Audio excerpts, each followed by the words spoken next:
Oi gente, tudo bem? Bem-vindo aí a mais uma aula de processo civil.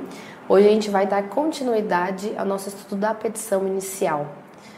É uma aula que se trata de petição inicial, né? Tem tudo a ver aí, mas não só da petição inicial. A estrutura em si da peça, a gente já estudou na aula passada. Hoje a gente vai ver ali alguns artigos, alguns pontos importantes sobre. Então, são pontos que tratam sobre sujeitos do processo e atos processuais. Gira em torno do livro terceiro do CPC, da parte geral. Vai ser uma aula um pouquinho diferente da outra, porque, como eu já disse, a estrutura foi dada. Hoje a gente vai fazer o quê? Um compilado de artigos. Se vocês abrirem o livro, né, os capítulos que tratam sobre os sujeitos do processo e tal, tem muitos artigos ali. Não é que vocês não devam ler esses artigos e ter conhecimento sobre todos eles. Mas existem alguns mais importantes, que eles devem ser lidos e devem ser grifados e colocados clipes em cima. Então, mais uma vez, separem todo o material, deixem em cima da mesa. E conforme eu for falando os artigos para vocês, vão grifando, né, sublinhando esse artigo e coloquem o clipes rosa em cima.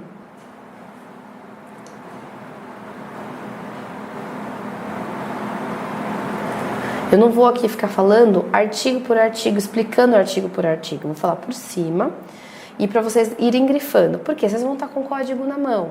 Né? Estando com o código na mão, a resposta da peça, a resposta das questões estão todas dentro do código. Então é só vocês terem a paciência de procurar o artigo correto, a súmula correta e irem utilizando ao longo da peça ou da questão, seja o que for. Bom, já entrando agora na parte dos sujeitos do processo. Vou falar alguns artigos importantes para vocês grifarem, colocarem clipes em cima, que trata sobre a representação.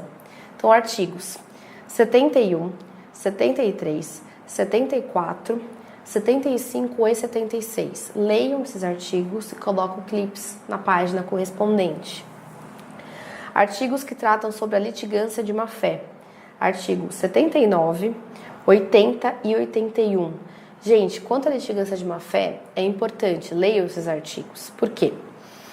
O código diz o que é a litigância de má-fé. Vocês vão ler esses artigos, está discriminado aí nos incisos, o que seria a litigância de má-fé. Então, leiam.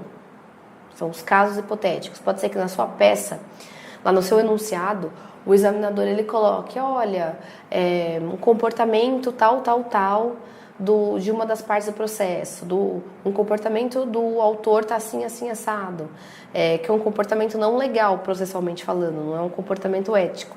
Se o examinador, por um acaso, der essa brecha, você pode pedir sim a litigância de má-fé, né, de acordo ali com os incisos que você for lendo. Então tenham consciência disso, tenham consciência que existe uma multa para isso. Está tudo discriminado nesses artigos, leiam esses artigos.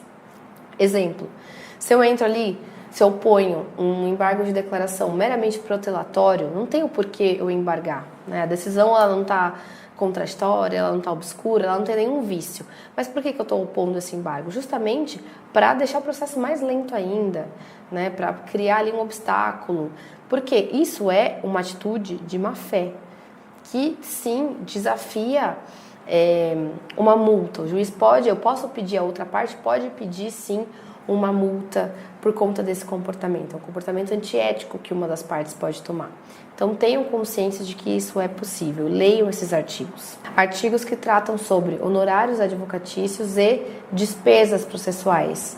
Principalmente o artigo 82 e 85, até porque são artigos chaves que vocês vão utilizar na peça de vocês. Eu disse isso na aula passada.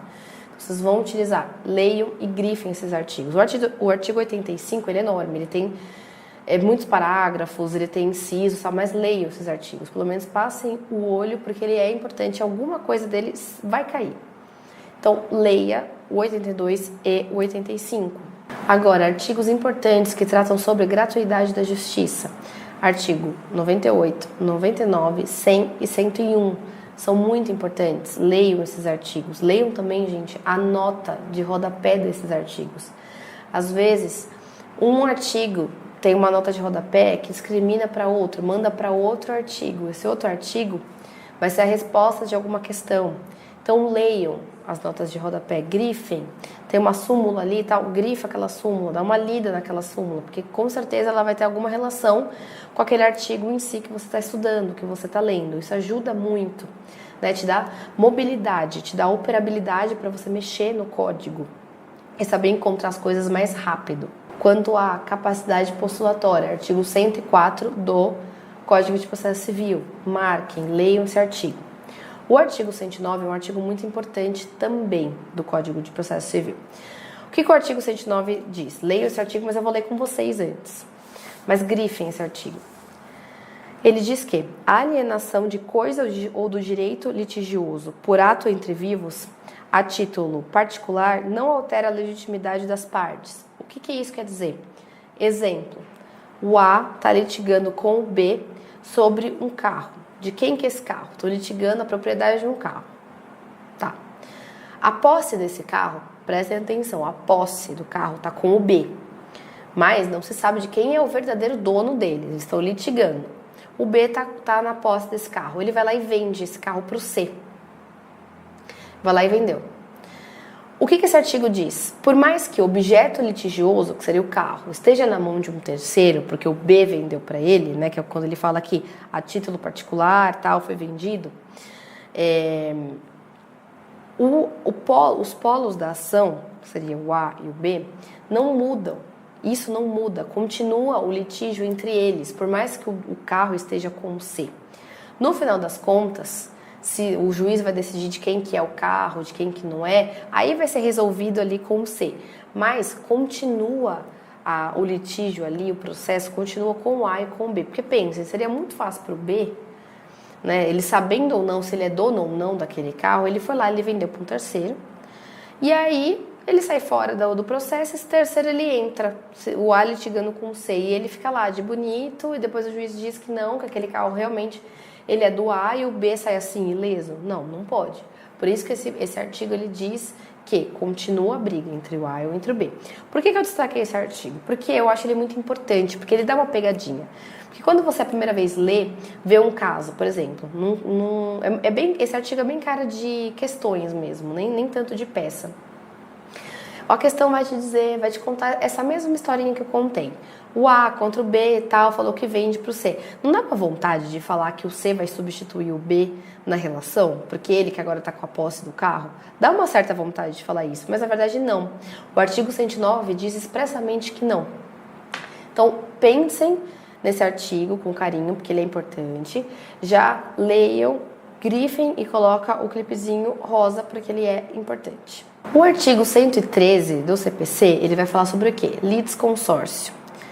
O que é o litisconsórcio? É a pluralidade de partes, seja no polo ativo, seja no polo passivo, ou nos dois, pode existir tanto no polo passivo quanto ativo, né, que seria o litisconsórcio misto, que são ligadas ali por um ponto em comum, por um direito em comum, por afinidade, por conexão. Então o artigo 113 vai trazer também as hipóteses de litisconsórcio, né? Dá uma lida ali, dá uma olhada.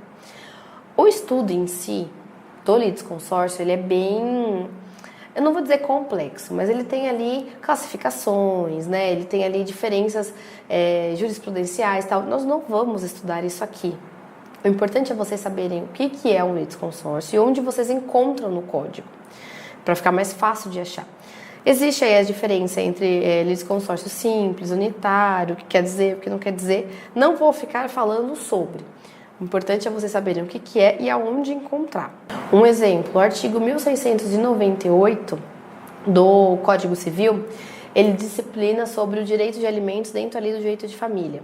É um exemplo de litisconsórcio que pode ocorrer entre os parentes. Por quê?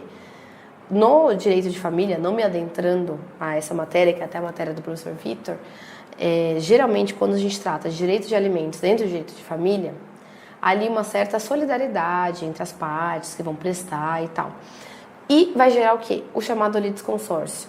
Porque mais de uma pessoa provavelmente vai estar em um dos polos e vai ser obrigada a prestar alimentos para outra. Então, é um exemplo de litisconsórcio, né? De pluralidade de partes ligadas ali por um direito em comum. Agora, iniciando o nosso estudo, que também está dentro aí dos sujeitos do processo, sobre intervenção de terceiros. Gente, são 5 formas de intervenção de terceiros. Nós vamos ver as 5 de uma maneira mais enxuta, né, mais resumida, mas que eu vou dizer pontos importantes para vocês diferenciarem uma da outra. E o que é uma intervenção de terceiro? O nome já diz, um terceiro que não é parte está intervindo em um processo que já tem ali as partes discriminadas. A intervenção de terceiro, como eu já disse também, são 5 formas, né? Pode ser de 5 formas. A primeira, se trata da assistência. Pensem no nome, assistência. O que é assistir alguém? Assistir alguém é ajudar alguém. A assistência é justamente um terceiro que ele entra na demanda para ajudar uma das partes. Por que ele vai ajudar? Porque ele é bonzinho? Porque ele é legal? Não, porque ele tem um interesse por trás daquela demanda, né? Então, a assistência, ela pode ser de 2 formas. Ela pode ser tanto assistência simples como a lides consorcial. A assistência simples, o terceiro que está entrando para auxiliar uma das partes, ele tem um interesse indireto, que aquela parte, é um interesse jurídico indireto, que aquela parte vença a ação. Por isso que ele vai ajudar ela a vencer aquela ação. Por quê? Porque ele tem esse interesse. Um exemplo. Se a gente tem lá uma ação de despejo correndo entre locador e locatário. Então, o locador quer o imóvel de volta. O locatário, ele já sublocou aquele imóvel para o sublocatário. O sublocatário, ele entra na demanda como auxiliar, né, como um terceiro auxiliar de quem? Do locatário, porque ele tem um interesse indireto naquela demanda. Para ele é interessante que o locatário vença e que aquela ação de despejo seja julgada improcedente para que ele continue no imóvel. Então, é um caso típico de assistência simples. A assistência ela pode ser lides consorcial também. O que é? A diferença é que esse terceiro que ele entra na demanda, né, na assistência lides consorcial, ele não tem um interesse indireto na demanda, mas tem um interesse direto. É aquele que deveria ter sido parte, mas não foi. Exemplo, você tem lá o condomínio 1 que está sendo, um prédio do condomínio 1 está sendo invadido por um grupo de pessoas.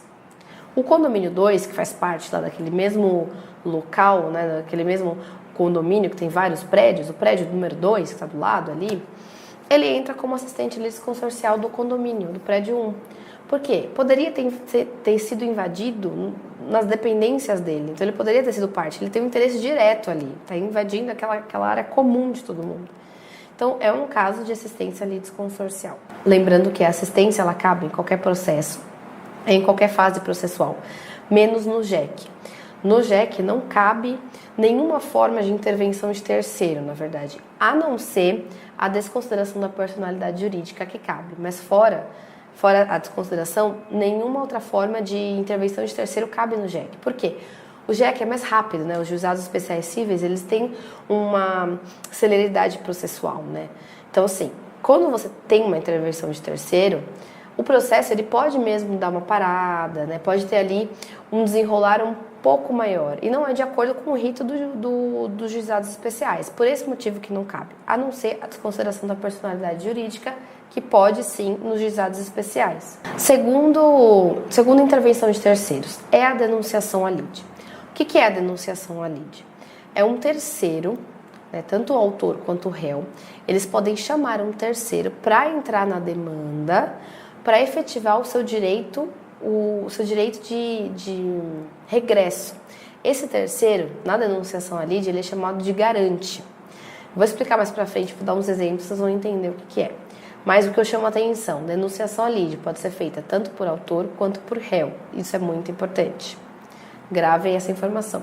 Lembrando que a denunciação ela só é possível nos processos de conhecimento. E também ela não é obrigatória. O que isso quer dizer? A denunciação à lide você pode fazer, né? A gente acaba falando de denunciação da lide, mas o certo é denunciação à lide, mas enfim. Você pode denunciar a lide num processo e ser um pouco mais rápido, né? Porque o seu garante você já chama para que facilite, para que seja um pouco mais rápido. Eu vou dar um exemplo que vocês vão entender bem, mais daqui para frente. Ou você pode entrar com uma ação de regresso depois. Então você dá lá, você está na sua ação principal, A contra o B, beleza, B perdeu. Aí ele vai entrar com a execução e tal. O B, ele pode exercer o seu direito de regresso contra lá a sua seguradora em uma ação autônoma. Ou ele pode denunciar a lide e já chamar aquela seguradora para fazer parte daquele processo principal. A denunciação à lide, ela é isso, seria um atalho, né, um pouco mais rápido, mas ela não é obrigatória e você pode fazer por meio da ação de regresso autônoma. Lembrando que, como eu já disse, não cabe no GEC a denunciação à lide e também não cabe no CDC. Proibido denunciação à lide nas relações consumeristas. Está escrito lá no CDC. O cabimento da denunciação também está nos artigos que vocês vão ler, vão grifar e marcar bonitinho. O primeiro inciso diz sobre o quê? A evicção. No caso da evicção é que o adquirente ele pode fazer a denunciação à lide por o alienante direto da coisa. Então, é uma matéria importante que está lá discriminada no Código Civil, vocês têm que dar uma olhada nos artigos, dar uma lida, mas pensem na matéria, naquele exemplo que eu dei do artigo 109, que é o A e o B vende o carro, estão litigando um carro, o C compra esse carro do B. O C, ele pode sofrer os efeitos da evicção. Por quê? Ele comprou esse carro do B. Vamos supor que o juiz julga procedente essa ação, o A vence e o juiz diz que sim, realmente, esse carro pertence ao A, mas o B já vendeu para o C. Então, vai ser expedido aí um mandado de busca e apreensão, que o oficial de justiça vai lá, vai pegar o carro do C e vai entregar para o A. Então, o C vai ficar o quê? A ver navios, porque ele pagou lá pelo carro e o carro não vai ficar com ele. Ele sofreu o quê? Os vícios da evicção. Então, a evicção é isso. E é um caso de denunciação à lide. Então, pense, relacione os dois e leia sobre a evicção. Uma segunda forma aí de cabimento da denunciação à lide é quando a lei ou um contrato já por sua natureza obriga a indenizar. Exemplo, contrato de seguro. Gente, contrato de seguro, qual que é a natureza do contrato de seguro? É você contratar um garante. A seguradora é o seu garante. Se acontecer alguma coisa, a seguradora está lá, vai cobrir os danos. Então, quando você pensar ali em contrato de seguro, já pensem na denunciação à lide que pode ser possível algum questionamento a respeito desse instituto. Então, relacionem uma coisa a outra. Eu vou até colocar um exercício para vocês fazerem, que caiu na minha OAB, foi, se eu não me engano, a primeira questão, e tratava sobre evicção e sobre denunciação à lide. Então, eu vou mandar para vocês esses exercícios, para vocês fazerem com calma, tudo direitinho, e ver como que eles relacionam um artigo com o outro. Lembrando que, quando eu li o artigo da denunciação, embaixo, quando eu li o artigo da evicção, não foi da denunciação, eu li da evicção primeiro, embaixo estava o artigo remetendo lá a denunciação à lide. Então prestem atenção nisso, gente, porque são algumas, não pegadinhas ali, mas algumas dicas para vocês que é importante, né? Que um artigo vai remetendo ao outro, que no final das contas você acaba respondendo ali a questão inteira, só prestando atenção de um artigo para o outro. Então eu vou colocar esse exercício para vocês fazerem também. Mas é um caso, no caso da seguradora, é um caso típico de denunciação à lide. Por que é um caso típico de denunciação à lide? Eu tô lá dirigindo meu carro e vou, sem querer, bato no carro da frente. O carro da frente vai me demandar. Eu vou ter que pagar aqueles danos. Só que eu tenho seguro. Então, o que eu faço? Eu lá, na ação, né, o juiz realmente, né, eu sei que provavelmente eu vou ter que pagar aquela ação, coisa do tipo. O que eu faço? Independentemente da procedência ou não da ação, chamo a minha seguradora comigo. Então, minha seguradora vai vir para o processo e eu vou falar, olha, aqui é a minha seguradora, tal, é o meu garante, então estou chamando, denunciando a lide, a seguradora, para entrar comigo nessa demanda e se eu perder, quem vai responder é ela, é o meu garante. Tanto que tem uma súmula muito importante que vocês têm que grifar e marcar. Coloca ali, grifa e coloca um clipezinho cinza do ladinho da súmula, né? Os outros coloridos a gente coloca em cima. Quando é súmula, coloca embaixo cinza, que fica mais fácil de achar. A súmula 537 do STJ. O que é essa súmula, que é a súmula 537 do STJ, por que ela é tão importante? Porque ela diz que o vencedor da ação pode demandar, pode diretamente cobrar do denunciado a lide pelo réu. Então eu, no caso, né, que eu bati no carro e trouxe a minha seguradora comigo, o autor da ação, quando ele vencer, ele não precisa me cobrar. ele pode diretamente cobrar a minha seguradora, porque é o meu garante. Então é mais negócio para ele cobrar a seguradora do que me cobrar. É isso que essa súmula diz, ela é muito importante, então grifem essa súmula. E se essa súmula não tiver no rodapé da denunciação, vocês podem escreva lá, súmula 537 STJ, pequenininho, a lápis, discretinho, mas pode escrever sim, a lápis, gente, não a caneta, pelo amor de Deus. Terceira intervenção de terceiro. Terceira forma de intervenção de terceiro é o chamamento ao processo. O chamamento ao processo, ele é feito somente pelo réu. Tá aí uma grande diferença, porque às vezes ocorre mesmo uma baguncinha ali na cabeça entre o que seria a denunciação ali e o que seria o chamamento ao processo.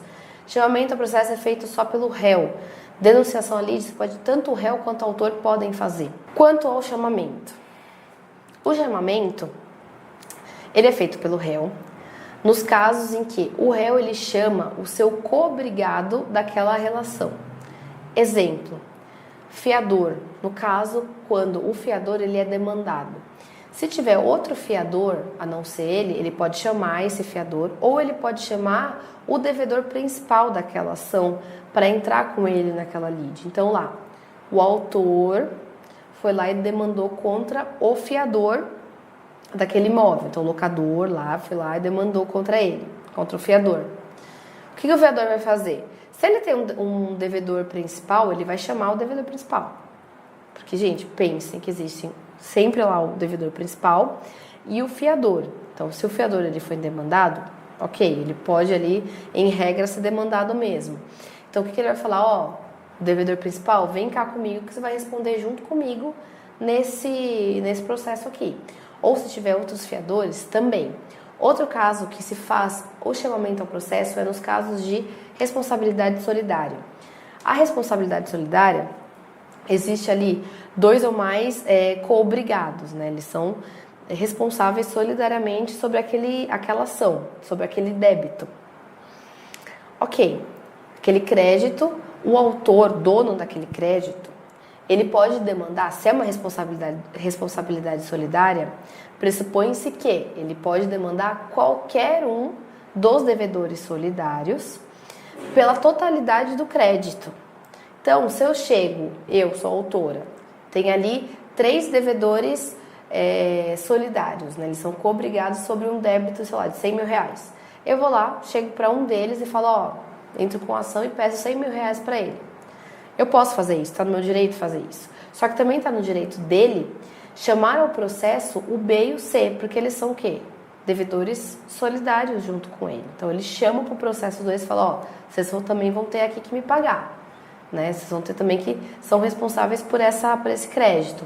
Então, são nesses casos que se faz o chamamento ao processo. Lembrando que o chamamento ao processo, ele é proibido no GEC, né? Assim como eu já disse, só que ele é permitido no CDC. Então, grifem, gente, artigo 88 do CDC e artigo 101, inciso 3º do CDC. Porque lá ele diz que é proibida a denunciação à lide, só que é permitido o chamamento ao processo. E aí dá até um nó na cabeça, porque ele vai falar sobre seguro, né? Sobre o caso de seguradora. Você fala, pô, mas seguradora é caso de denunciação à lide, né? E tá falando aqui chamamento ao processo. Pelos termos do Código de Processo Civil, realmente, né? Denunciação à lide está mais para casos de seguradora, né? Que é o garante em si. Mas a gente está falando agora do CDC, né? Que é o artigo 88 e 101, inciso 3º desse diploma legal. O CDC é uma lei especial. Então, assim, dá um nozinho na cabeça, porque ele fala seguradora, ele fala que não pode denunciação e pode chamamento? Dá. Mas vamos estudar dessa forma, né? Vamos decorar dessa forma. Então, pelo CDC, não pode denunciação à lide, mas pode chamamento ao processo.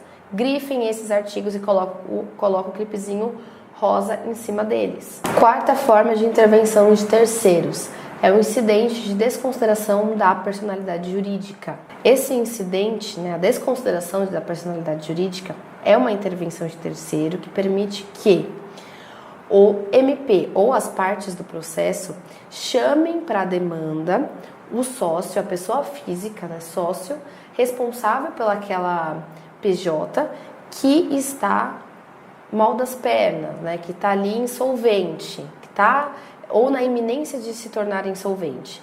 Então, qual que é o panorama jurídico?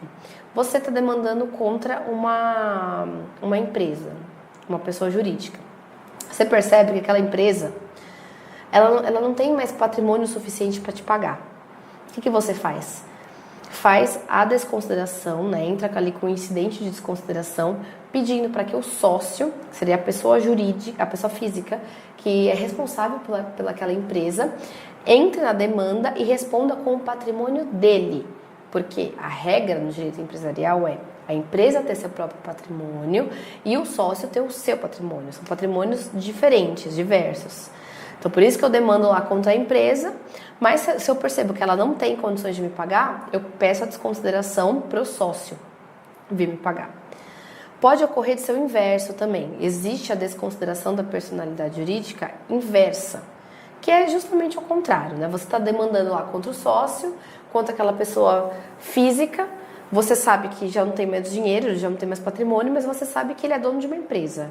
E aquela empresa tem patrimônio suficiente para te pagar. Então, o que você faz? Pede a desconsideração pedindo para essa empresa entrar no processo. Então, a empresa seria o terceiro, né? O sócio ali seria o terceiro que vai intervir. Esse é o panorama jurídico. Lembrando que a desconsideração, ela cabe em todo tipo de processo, ela cabe em toda fase processual, em qualquer grau de jurisdição. Inclusive no JEC, né? Como eu já disse, a desconsideração ela é a única intervenção de terceiros que cabe nos juizados cíveis especiais. Um ponto importante sobre a desconsideração. A gente fala, né, incidente de desconsideração da personalidade jurídica. Por quê? Geralmente se trata mesmo de um incidente, como esse caso que eu falei para vocês. Eu estou litigando contra uma empresa, já existe um processo em curso. Só que em um determinado momento eu percebo que aquela empresa ela não vai ter o dinheiro necessário para me pagar. Aí eu faço um incidente, eu entro com um incidente pedindo a desconsideração. Por que é um incidente? Tem uma ação em curso e eu incidentalmente peço a desconsideração. Mas pode ocorrer de você pedir a desconsideração sem precisar de um incidente. Você pede junto com a petição inicial. Isso é muito possível, é tranquilo isso. Então, por exemplo, num próprio enunciado mesmo de peça pode ocorrer. Se por um acaso você pega um enunciado da tua prova lá, da peça, aí você está lendo, e aí no enunciado ele diz que, olha, essa empresa que você está demandando, ela não está muito bem, tem alguns riscos aí de insolvência, ele dá a entender que aquela empresa não está muito legal. Gente, essa é a deixa para você pedir na tua peça a desconsideração da personalidade jurídica.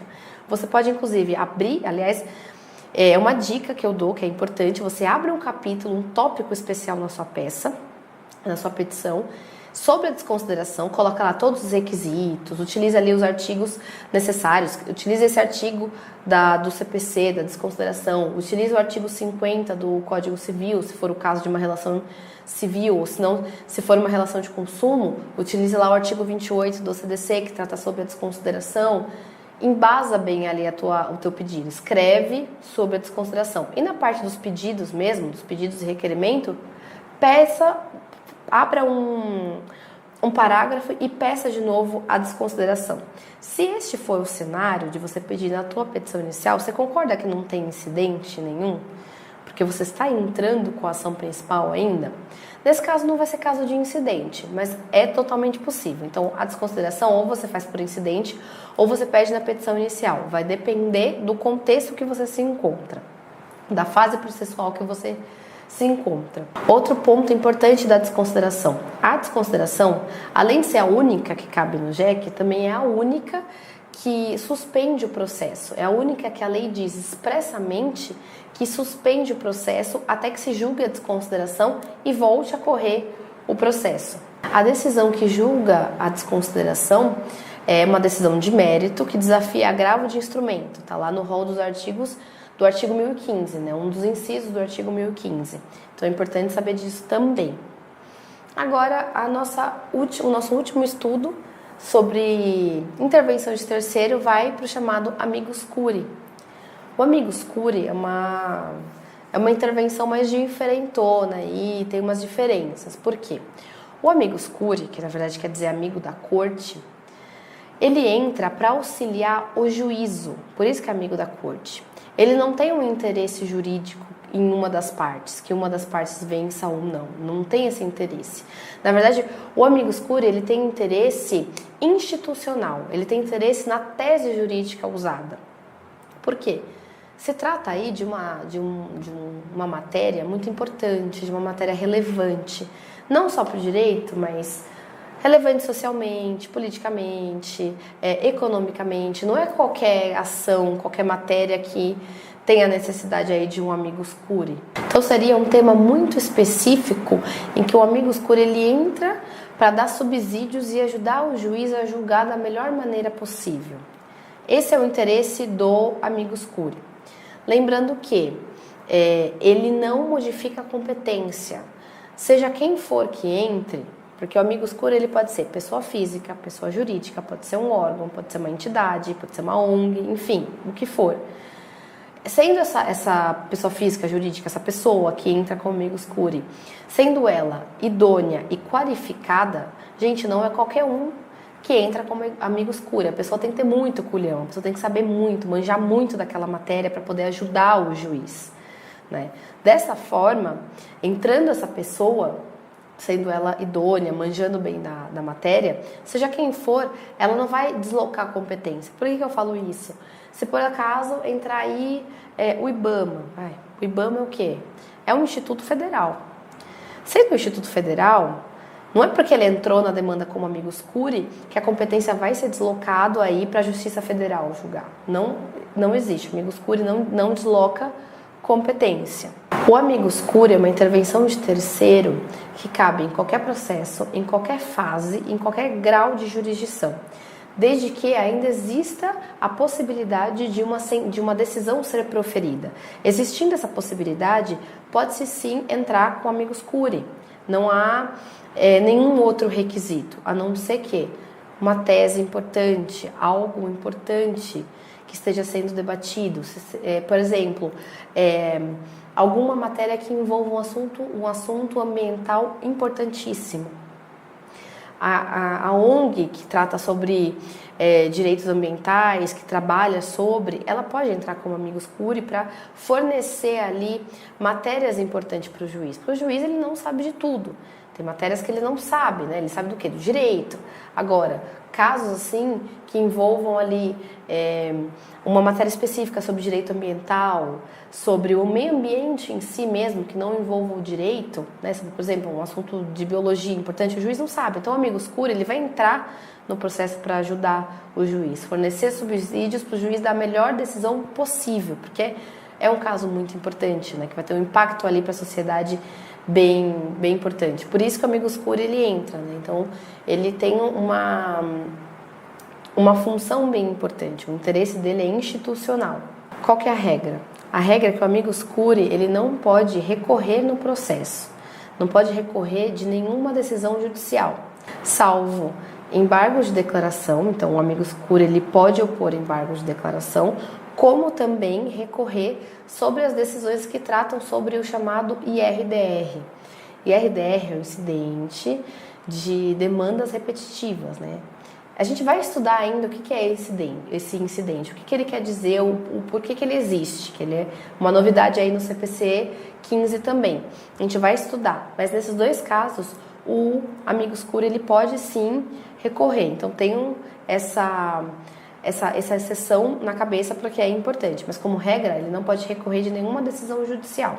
Agora já no finalzinho a gente vai estudar dos atos processuais. Eu vou falar aí para vocês uns artigos importantes que tratam sobre os atos processuais. A gente viu até agora sujeitos, agora são os atos. Por exemplo, artigos 188, 189 e 191 do CPC. São artigos importantes, leiam esses artigos. Um deles, ele vai tratar sobre o quê? Sobre o calendário processual. Se não me engano, é o artigo 191. Gente, o calendário processual, que está ali no artigo 191, se não me engano, ele é uma matéria importante. Por que é uma matéria importante? Ela é nova no CPC de 2015. O que é o calendário processual? Vocês vão ler e vão ter uma noção, mas eu vou falar aqui para vocês mais ou menos por cima. O calendário processual, As partes podem fazer esse calendário processual e aí depois o juiz só homologa se tiver tudo ok para ele, ou o juiz e as partes conjuntamente podem fazer esse calendário processual. Nesse caso não vai precisar de homologação porque o juiz já está participando, mas também há essa possibilidade. O que é? As próprias partes, elas vão se organizar e constituir ali um calendário dizendo o que é melhor para elas. Então, por exemplo, vai ter audiência, que dia de audiência é melhor para elas? Que horário de audiência é melhor para elas? É dar autonomia para as partes, né? Como é um direito delas, diz respeito, o interesse maior é delas, o calendário processual está justamente aí para isso, para fornecer uma autonomia maior para as partes. Então elas entram lá num acordo, só que elas vão ter que cumprir aquele calendário corretamente, mas há essa possibilidade. Então leiam todos esses artigos, né? Tenham aí uma atenção especial para o calendário processual. O artigo 203 é um artigo muito importante também. Por quê? O artigo 203 ele vai fazer a diferença entre o que é uma sentença das decisões judiciais. Por exemplo, existem 3 formas de decisões judiciais: sentença, decisão interlocutória e despacho. Qual que é a diferença entre elas? O que é uma sentença? Uma sentença é uma decisão judicial que o juiz dá com base no artigo 485 e 487 do CPC, que põe fim ao processo. Então, há sentença com mérito ou sem mérito, que põe fim ao processo.